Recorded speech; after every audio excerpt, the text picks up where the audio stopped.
Kei ngā huia kai manu o te motu, nau mai haere mai ki tēnei hōtaka. Welcome whānau. In October last year, Dame Cindy Kiro was sworn in as our first ever Wahine Māori Governor-General, so she's had a few months to get used to the job. It's mostly low-key, below-the-radar stuff, but these past few weeks she's been picketed by some fairly out-there protesters. I demand that you write the writs for a fresh election and you dissolve government and all the underlying councils and all the darkness from this country. And I'm sick of your sick pedophile, grooming, elite scum. Governor, I have lost confidence in the government. I instruct you to dissolve Parliament and issue writs for a fresh election immediately. Let's face it, that's not going to happen anytime soon, not on Dame Cindy's watch. But she does have a lot more powers than many of us might realise. I sat down with the new Governor-General in her new home at Government House in Tāmaki Makaurau.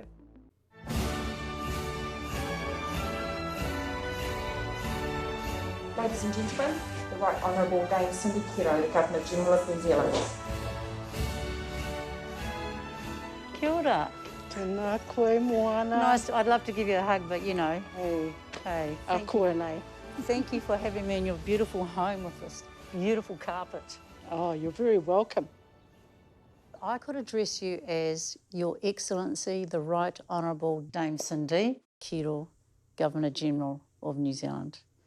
That is a very big title. It is a little bit long, isn't it? So How do you go when you're filling out forms nowadays? it's interesting because when I first was asked how I would prefer to be known, I have a number of ways in which they can announce me. And my legal name is not Cindy, that's a nickname, but it's the name that I know most people use. So it's the name that I chose to use. Are you used to the titles and this beautiful environment? Not yet. Getting used to it. But, I mean, it's not hard not to love, is it? It's very nice, isn't it? Yes.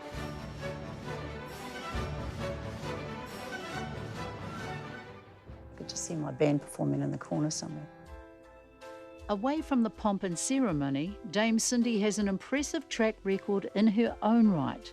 A PhD in social policy, first Wahine Māori Children's Commissioner, first Māori former Executive Director of Greenpeace, numerous university, government and public sector advisory roles, the list goes on. Does husband get a nice title as well? He doesn't. He's still got his doctor, so he has Dr. Richard Davis. I don't know if it's time to update, I'm sure it's not, but if I were a Sir, my wife would be Lady. Yeah. But as a dame, the husband is not a lord. He just acts like one. So Very rarely. you've got that kind of voice that makes me feel like people might be careful around you. With the title Governor-General, do you think you're more of a governor, or would you characterise your personality and style as more of a general? I think it's definitely governor, but also as Governor-General, I'm Commander-in-Chief. I don't know if you're aware of that.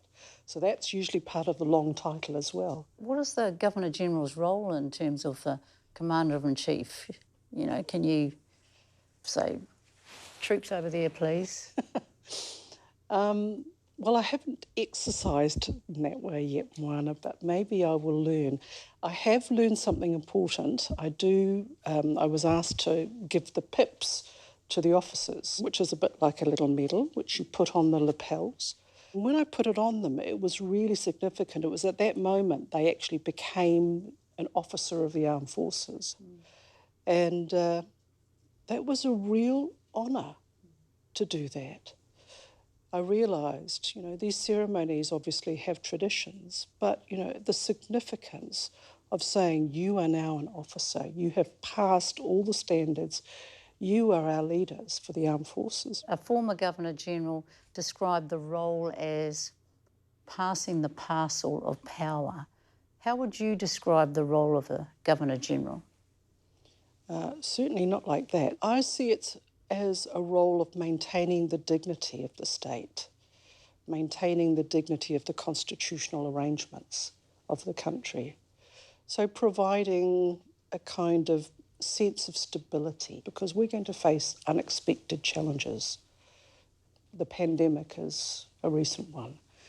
And to have a head of state is to provide that sense of continuity and stability. So, yes, we are in a pandemic, and I know from your many incredible works that you understand the disparities that Māori face, and the pandemic has really exacerbated that.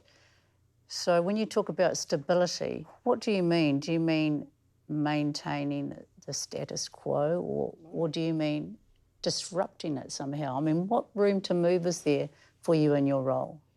So my role is to maintain the integrity of the constitutional arrangements, not to... Any changes to those is really about the will of the people. So anything is open to change, obviously. I guess for Māori, there has long been a conversation about the need for constitutional transformation. Mm-hmm. So do you see your role as stimulating that conversation a little more? Because we hear the outrage from those who are terrified of that conversation. Could you, in your role, promote that as a meaningful conversation? That's not my role. So that meaningful conversation is one to be had among the people of Aotearoa New Zealand, and I know that there's been a very active discussion in many parts of the country. My role as the Governor-General is to uphold the constitutional arrangements that we have. If the will of the people of the country is to change it, then that's what I will uphold. So I will act on behalf of Her Majesty to make sure that there is integrity in the government, there is integrity in the judiciary and the executive. These are the various parts of government that hold us together. So that's my job. So I'm not there to instigate change. I'm not there to observe it. I'm not there to comment on it. I'm to ensure the sort of integrity of it all. How about when we challenge the integrity of it, though? That's entirely something that people can do. We live in a democracy. You know, so your Ngāpuhi, Ngāti Kahu, Ngāti Hine, now they've had a maybe not the most warmest relationship with the Crown, I guess. Are there expectations around your role? There may well be expectations because I uphold, and I even have direct ancestors who were signatories to the treaty on behalf of Rangatira. And I know that that was certainly part of what I was taught growing up by my grandmother, who grew up part of her life at Waitangi, is to respect te tiriti, to respect the covenant of that. I sit now as the representative of the Queen, who's the other signatory, the other part of this treaty, and my job is to uphold that part of the treaty within the constitutional arrangements that we have. Now, how do I manage those two things? Well, I don't actually personally feel any tension or stress. What I see is that we live with the reality of our past. We live with trying to respect the foundation of the country and how we've come to be who we are and the distinctiveness of that relationship. I live with the duality of my own identity, being Māori and English. And the one thing I'm confident about is that it would be an expectation not only to maintain the integrity of whatever the constitutional arrangements are, and they can be changed by the will of the people, but not by any one person, such as myself. I don't expect... I mean, it would be quite neat if you went onto the treaty and we're all sorted. Because, I'm just thinking that in 2014, the Waitangi Tribunal made a ruling that Ngāpuhi and other signatories did not cede sovereignty, that there was a shared authority to make laws. It's been a long fight for many iwi at the tribunal and elsewhere to say the integrity of the constitutional setup has not been maintained in its present form. So how do we do that? I'm just kind of fascinated by the potential that someone with your experience could have to help ignite and excite that conversation? Well, I think there is room for me to ignite and excite that conversation, but it's not my role to advocate for a particular outcome. I don't enact in that way. After the break, Māori, monarchy and manaakitanga. That's next.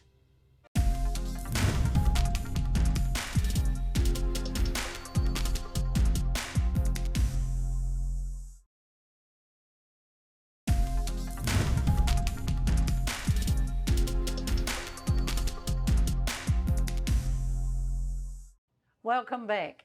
Māori relationships with the Crown are fraught, to say the least. And remember, Dame Cindy is the Queen's representative here. Even knighthoods and honours are a touchy subject with some of our people. And vestiges on the marae. I ask her about that, and we discuss her own relationship with the Queen.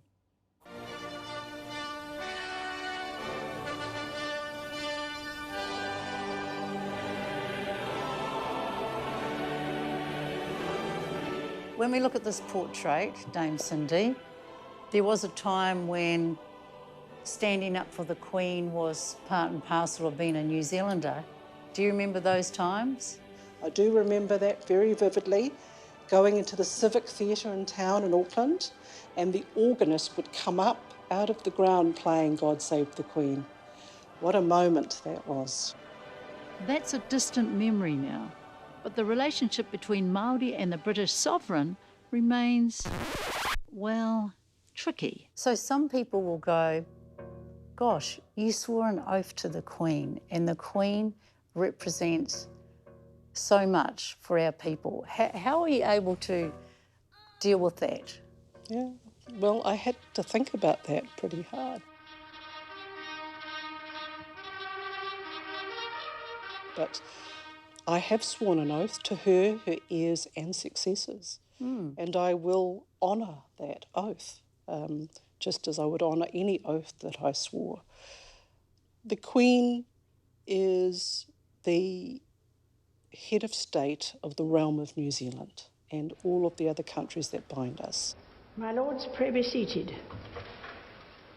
I reconcile myself by saying that I will do a job on behalf of all of the peoples of New Zealand in a way that maintains my sense of what's important to the values that I represent, in ways that I hope reflect on the dignity of Her Majesty. So I guess what I'm saying is I can find a space where I feel that I can honour actually the responsibility for acting on her behalf and do something that's useful and valuable for the country.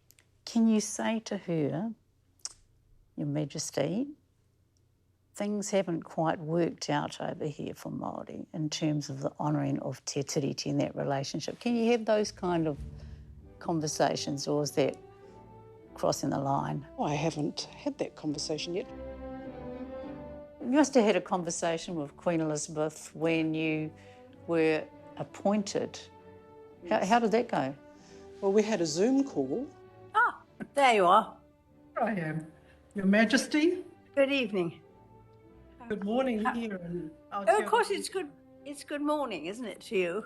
Indeed. Yes. And you're taking over quite soon, aren't you? She was on good form, I thought, and coping with technology so well. I mean, It will be a big day, something that you've gone through many times with many Governor-Generals. Indeed, I have, yes. Royalty aside, the role of the Governor-General is anything but ceremonial. Though many of us may not realise it, Dame Cindy in fact commands enormous powers. Your powers can allow you to dismiss a Prime Minister, to force a dissolution of Parliament and call new elections, to refuse to assent legislation, to refuse a PM's request for an election. Those are quite hefty powers. they are. And fortunately, they're reserve powers, so they're almost never used. And in fact, I don't think they've ever been used except in the normal processes of upholding the constitutional arrangements. So when a term ends, I dissolve Parliament, and when a new government is formed, I swear in the Prime Minister and Cabinet and open Parliament. So this has become, if you like, the way in which the Governor-General exercises their authority. The Governor-General also presides over the Executive Council, which is the senior members of Cabinet and the Governor-General. So that's where the law is finally decided in most cases and signs off in Executive Council. So I have the privilege of using my signature quite a few times. Like you would have the power not to. You might see a piece of legislation and go, I don't think that that's good. Ministers are responsible for consulting and advising the Governor-General, including the Prime Minister. And the Governor-General can consult, warn and caution the Prime Minister. So those are specific responsibilities that the Governor-General has in respect of the Prime Minister. It would be a very rare thing to have something which would lead to not assenting. In fact, it's never happened. It's never happened. Potential though, eh? There is that The law allows for it and the constitutional arrangements allow for it. In your acceptance speech, you said the treaty relationship has been tested in our struggle to build mutual respect, but we continue to make progress. And I understand what an important role the Governor-General has to play in that task. Can you just expand on that for me? I'm prepared to have a relationship directly with iwi and a respectful relationship always. I'm not going to feed them porridge in the tent. They're going to come into my dining room and eat with me. Is that any different from Dame Patsy and previous Governor-Generals? Was it just part of a trend where Governor-Generals are more accessible and, understanding the need to engage more with Māori and with iwi? I think that successive Governor-Generals definitely have done that. But what about future Governor-Generals and the very real prospect of Aotearoa New Zealand becoming a republic? Do you have a view on that? No. So I can't say what the future constitutional arrangements are. I can say what they are now. Like royalty, another big part of the Governor-General's duties includes investitures for knights and dames. Do you have to practice with the sword? I had a tiny practice of the sword and the kneeling person in front of the sword. Mm-hmm. Yes. Yeah, because that's it was a real sword too, by the way. Is it? Heavy? A little bit, yeah. So I can see you're dying to try. I did try Mayor Tim's chains once. Dame Patsy Reddy, our last Governor-General, was open to Māori like Judge Joe Williams being knighted on their own marae. So what about Dame Cindy? Te Arawa, of course, we've got two in the lineup, Bomb Gillies and Ruia Morrison. Will they be offered the chance to have their investiture on the marae like Joe was? So there is a case-by-case chance. Some people make a request, most don't. And that's because coming to Government House is very special. So I have to weigh up all of those sorts of considerations. I won't commit to a blanket rule. I don't think any Governor-General has. But increasingly, I know that Dame Patsy certainly was flexible about that, and I'm willing to be flexible, but I also have to be practical. So Government House hosts the event. The Governor-General bestows the honour to the person and to their loved ones and close ones. However, we're mindful that for a host of reasons, it might not always be possible, even desirable, for every investiture to take place there. So there is room for flexibility. I would expect that because it's such a huge honour that Māori would want to take it back to their marae, to their hapu. It has happened. Yeah. And there's certainly an interest in doing that. We've got to balance up a whole heap of things, including the practicality of being able to do that, and also, whether or not it's important to be able to host them at the Governor-General's residence, to be able to show the manaaki to them and have them come into that space and claim that space too. What in your long and extensive career are you most proud of? What really got you passionate? I've always believed in the importance of curiosity and, that desire to want to know and to understand, and the innate ability that children have for that is something that I really feel deeply needs to be nurtured. So you're the fourth woman, yes, and the first female Māori Governor-General. It's quite a thing, isn't it? I assume so. I don't think of being the first anything. I know. I just get on with it. Firsts are annoying in 2021 and 22, Yes. aren't they? We just get on with it. Yeah. Now, normally I go out before you. Oh, gee, sorry. I don't That's know where protocol. I come from. Please. Oops, that's what you call standing on ceremony. Now, up next, some thoughts on the week that was.